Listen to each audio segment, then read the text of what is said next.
Good morning guys, kakanta tayo. Ang kakantahin natin is Mga Anak na Marespeto.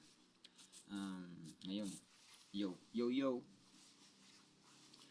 Sa mundo ngayon di madaling magpalaki ng mga anak na marespeto. Yan ang sabi pero wag maalala, wag mawala ng pag-asa. Sa tamang gabay sila'y magiging maayos at masaya.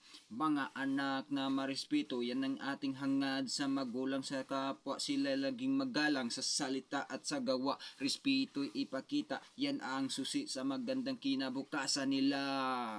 Simulan sa buhay ang pagtuturo ng respeto sa magulang sa nakakatanda. Sila'y dapat sumunod, pakinggan ang kanilang payo. Huwag maging swail sa ganitong paraan. Respeto'y kanilang makakamit. Sa eskwela, sa komunidad, respeto'y ipakita sa mga guro, sa mga kaibigan. Huwag maging bastos sa lahat ng tao. Respeto'y ibigay.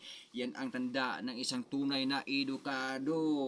Mga anak na marespeto, yan ang ating hangad sa magulang sa kapwa. Sila'y laging magalang sa salita at sa gawa. Respeto'y ipakita, yan ang susi sa magandang kinabukasan nila. Kaya't mga magulang, wag tayong magsawang magturo ng respeto sa ating mga anak. Yan ang importante. Sa tulong ng Diyos sa ating gabay, sila'y magiging mga anak na may respeto. Mga anak na marespeto, yan ang ating hangad sa magulang sa kapwa. Sila'y laging magalang sa salita at sa gawa. Respeto'y ipakita. Nakalimot na